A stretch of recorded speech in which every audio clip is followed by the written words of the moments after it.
Pengumuman penting khusus untuk penerima bantuan PKH dan BPNT yang menunggu pencairan PKH tahap pertama tahun 2023. Kira-kira ada pengumuman apa lagi ya? Simak terus.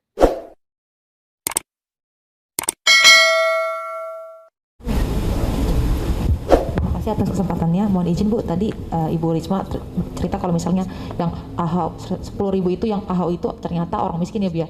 Ada gak Bu nanti dari Kementerian Sosial memberikan sanksi kepada para AHO yang menggunakan nama tukang kebun itu Bu? Kemudian pelan-pelan. Mohon izin Pak, tadi bilang katanya ada dana mengendap di Himbar, itu totalnya berapa kalau boleh tahu? Dan tadi Ibu bilang kalau untuk pos PT Pos itu kan efektif tapi bayar. Menurut Ibu untuk mengendap itu dengan PT Pos itu beda jauh atau enggak gitu Bu? Jadi lebih efektif yang mana? Nah, kemudian tadi Bapak juga cerita kalau misalnya satu lagi PBI itu kan di Sablo tadi ada 100 juta dipastikan, itu berarti total yang mendapatkan difabel yang mendapatkan BPJS 100 juta. Oh belum? Oke, terima kasih.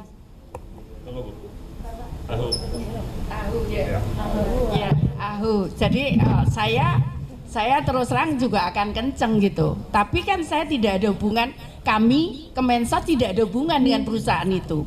Karena di dalam di dalam struktur pendataan kami sebetulnya berangkatnya dari orang miskin. Jadi kemarin saya pikir udah ini kita berikan shock untuk juga hati-hati gitu. Untuk penerima itu hati-hati, kalau dia ditawari, kita nggak mungkin kan kalau ada penawaran kemudian seseorang buat perusahaan. Udah saya sampaikan kemarin keputusan kita harus berikan shock terapi, kita akan cut.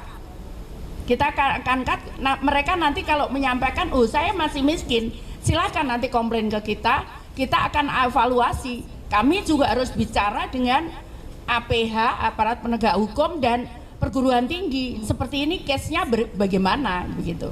Karena saya sampaikan kalau kemudian kita enggak apa-apa ini memang miskin begitu, data dari kami kan, tapi kan enggak bisa. Supaya semua sekarang belajar untuk bagaimana mempertanggungjawabkan apa yang kita kerjakan begitu. Seperti itu. Kita akan cut itu.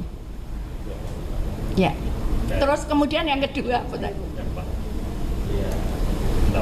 Endapan di bank, saya nggak ngomong deh. Sorry, saya yang ngomong Pak. Tanya BPK saja. Tanya BPK saja. Ya. Nah, yang jelas kami juga nggak ada anggaran untuk sekarang ini untuk PT Pos karena itu kemarin kita hanya yang anggarannya itu yang di atas gunung itu, kemudian yang orang sakit, kemudian yang daerah terpencil. Jadi contohnya misalkan di Aceh ada Aceh Jaya ya, itu dia harus menggunakan perahu kalau ke sana. Kalau ngambil ke lewat ATM atau bank itu dia harus ngambil perahu yang ongkosnya jauh lebih besar dibandingkan bansos itu.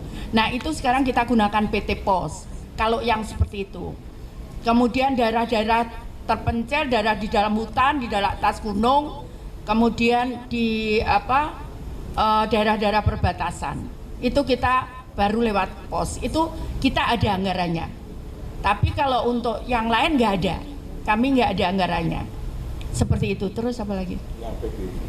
Yang PBI itu belum. Jadi kita lagi sedang proses. Kita juga minta daerah untuk data, karena ada yang kemudian kita, seperti kalau teman-teman tahu, kita waktu hari disabilitas kita melakukan perekaman untuk orang-orang yang orang dengan gangguan jiwa gitu ya. Itu kita lakukan perekaman. Nah, ada yang memang kita bisa cari datanya. Nah, itu baru kita masukkan. Saya sampaikan, oke, nanti progresnya seberapa, nggak apa-apa, yang penting dimasukkan. Karena saya sampaikan kenapa begitu? Karena kita supaya orang yang tidak mampu itu bisa membawa tadi orang yang keluarganya yang ada ODGJ-nya, dia bisa tidak membayar kalau datang ke puskesmas atau ke rumah sakit, karena tadi kalau ini dibiarkan bisa membunuh, bisa ini berbahaya untuk orang lain. Jadi karena itu kenapa kemudian ya ini progresnya berjalan terus begitu. Baik, ada lagi? Yang AHU dulu sebentar, saya terakhir AHU. Jadi yang AHU ini memang itu kenapa di Stranas ada namanya utilisasi NIK, karena kayak DTKS lah misalnya. Kalau kita cross NIK yang ada di DTKS dengan di BKN, itu kan daftar pegawai negeri semua kan. Kalau dia ada, udah pasti dibuang sama DTKS, karena ini orang nggak miskin, dia pegawai negeri gitu ya, atau TNI Polri kan di BKN. Basis crossingnya, pemadanannya itu basisnya NIK. Kalau kita bawa dia ke Samsat, ternyata dia punya mobil, pasti dibuang sama DTKS, berarti dia punya mobil. Nah, ini kita bilang utilisasi NIK jadi penting karena kemanapun pemastian ini bisa lebih gampang kalau ada NIK. Nah, DTKS ini harusnya jadi data buat yang kalau NIK-nya cerita orang miskin. Nah, waktu ke AHU, itu kan pendaftaran perusahaan, rupanya yang pinjam KTP segala macam di oke. Sekarang kecemplung lah di AHU nama-nama yang kalau di DTKS ada. Menurut kami yang akan ke AHU minta diperbaiki, karena memang ada program kita di sana bahwa nama-nama yang dimasukkan ini nggak terverifikasi. Jadi kalau ada kenapa-napa perusahaannya tanggung jawabnya dikejar, ini orang ternyata hanya orang yang bukan menjalankan perusahaan. Gitu. Jadi ke AHU ya, jangan di sini gitu. Kalau di sini sih selama dia miskin ya sudah gitu kan. Soal namanya KTP-nya dipakai di sana ya, tapi dimungkinkan pemadanan itu karena ada NIK. Makanya kita mendorong pakai NIK. Sama kita bilang kalau penerima melon orang miskin ada NIK-nya. Kalau ada NIK-nya ada di DTKS, baru dia terima melon, misalnya begitu. Atau yang listrik juga kalau ada NIK-nya dicocokkan ke DTKS. Jadi DTKS itu pencocokan kedua untuk kriteria orang miskin. Saya pikir itu Bu ya. Baik.